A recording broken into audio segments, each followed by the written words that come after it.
Perkenalkan, saya Rita Rosana Elviana Lida, NIM 20030301005, kelas C, semester 2, jurusan Sosiologi. Saya akan mempresentasikan hasil review buku kelima, mata kuliah Sosiologi Komunikasi dengan judul Media Sosial untuk Komunikasi Strategis.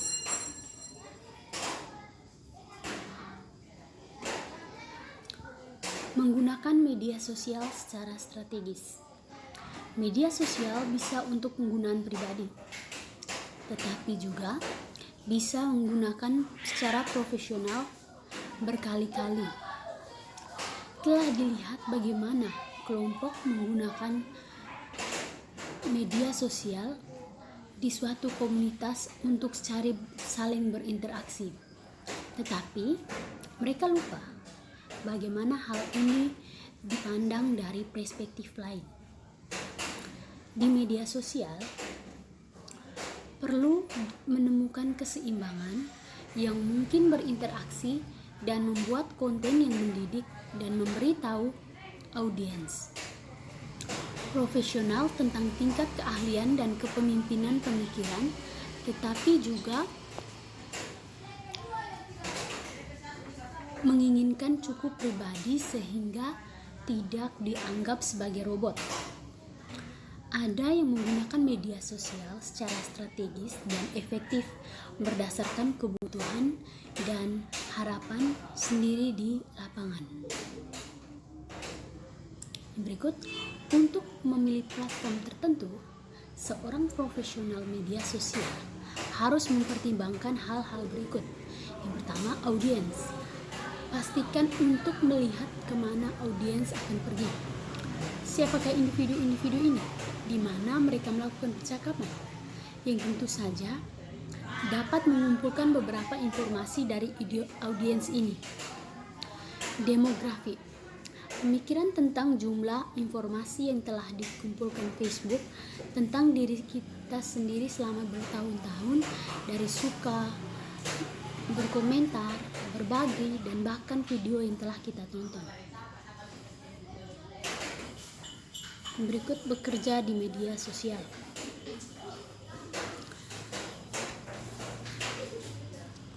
Bekerja di media sosial sangat mengasihkan, namun menuntut perannya agar terus berubah secepat platformnya.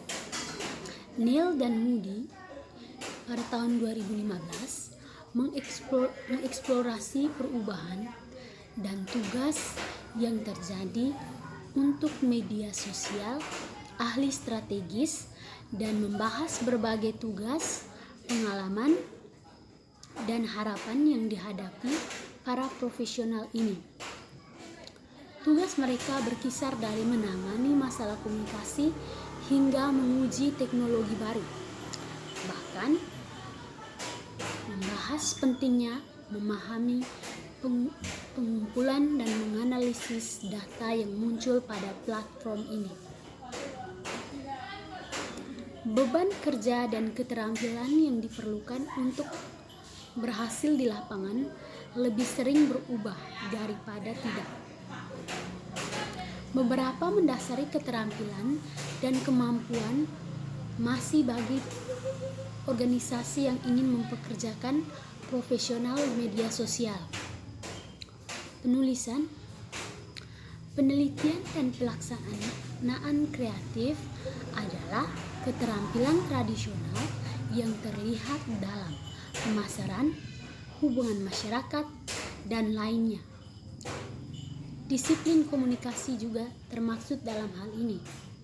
Namun, meningkatnya ekspektasi dari bidang yang jatuh tempo juga memungkinkan harapan untuk para profesional muda yang memasuki bidang ini menjadi sedikit lebih tinggi. Yang berikut, menjembatani sains dan praktik media sosial. Media sosial mencakup penelitian dan pekerjaan yang didorong secara teoritis yang dilakukan untuk menjelajahi jaringan, hubungan, dan bagaimana individu menanggapi dan bereaksi terhadap berbagai pesan dan informasi online. Memahami dasar mengapa orang berperilaku, berbagai cerita dan konten, dan berbagi informasi secara publik dan pribadi. Memberi informasi para profesional di media sosial tentu merupakan pandangan yang baik tentang mengapa hal-hal tersebut terjadi tanpa menciptakan kembali roda. Berikut dasar-dasar etika dan hukum di media sosial.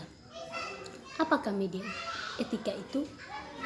Etika adalah seperangkat pedoman dan prinsip moral yang mempengaruhi perilaku dan interaksi kita.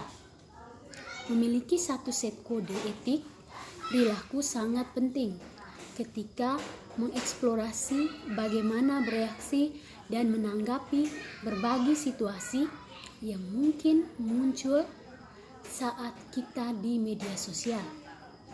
Panduan ini dapat membantu agar dapat membedakan antara apa itu yang salah dan apa itu hal yang benar.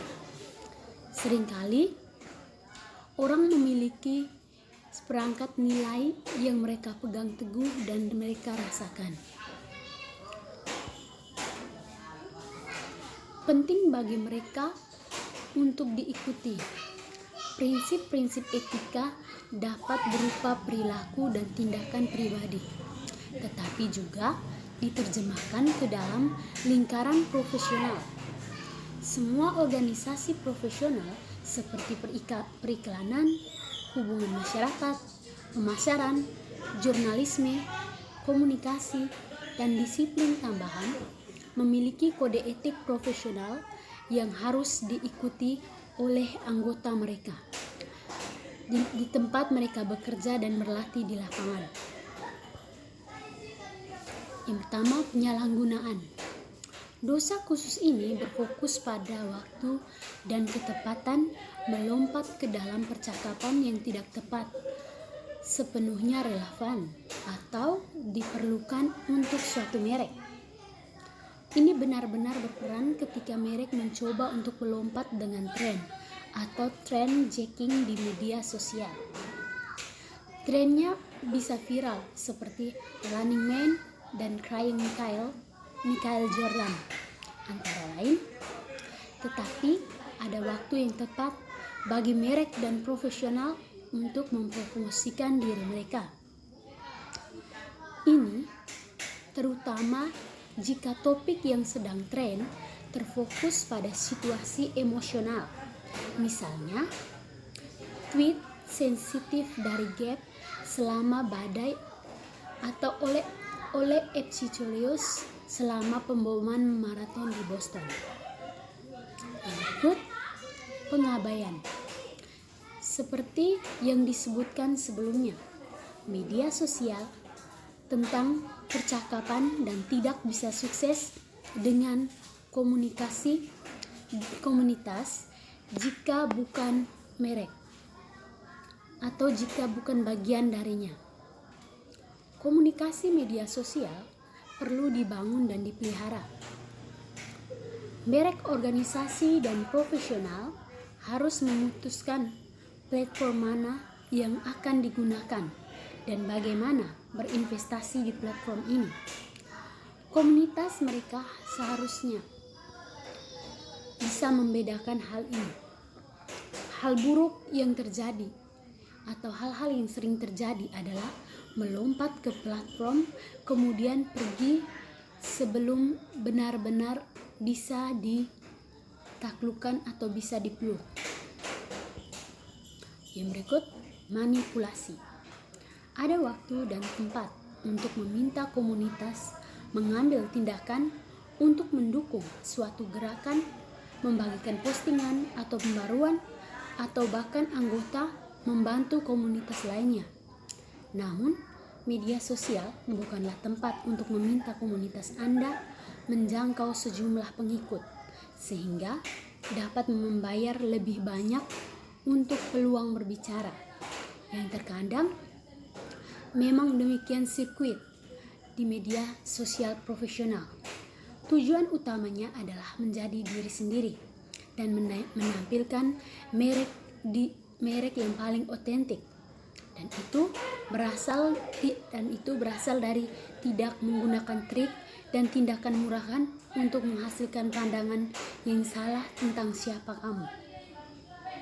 Yang berikut, narsisme. Karena media sosial bersifat publik, apa yang Anda bagikan ke dunia adalah apa yang dapat dilihat oleh semua orang. Pada dasarnya adalah berbagi. Jadi, pastikan untuk mengingatnya. Mengacungkan cermin kepada beberapa influencer populer seperti Kylie Jenner dan Kim Kardashian West, ada waktu yang tepat untuk mempersonalisasi merek. Tetapi Anda tidak melakukannya dan ingin mengirim spam kepada orang-orang dengan logo Anda, video YouTube, dan setiap konten yang pernah Anda buat. Yang berikut, keseragaman. Memiliki gambar yang konsisten adalah suatu hal, tetapi memiliki konten yang sama seperti di setiap platform adalah hal lain. Saat aktif beberapa platform, konten yang diubah fungsinya sesuai Facebook dan Instagram. Ini berarti tidak dapat berbagi konten yang persis sama sekali atau dalam format yang sama. Pertimbangkan perbedaan antara Snapchat video dan video Instagram atau karakteristik algoritma berbeda yang perlu diketahui di Facebook. Yang berikut, bagian perilaku karyawan dan identitas pribadi. Karyawan berada di garis depan media sosial dan pada dasarnya adalah duta merek untuk perusahaan mereka, merek atau bisnis.